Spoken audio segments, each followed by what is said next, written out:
G'day guys, Chris here from Aquashield Bathrooms, the masters of shower and bathroom maintenance. A quick video in relation to your shower screens and how they relate to showers that leak and let water below the tile. Shower frames, contrary to popular belief, are not designed to contain water just like a fish tank does.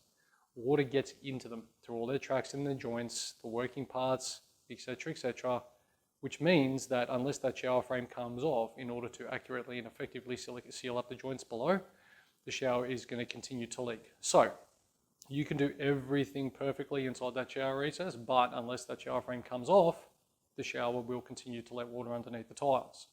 It's also another common misconception to silicone or seal the inside down the bottom of a shower frame and think it's going to do the job.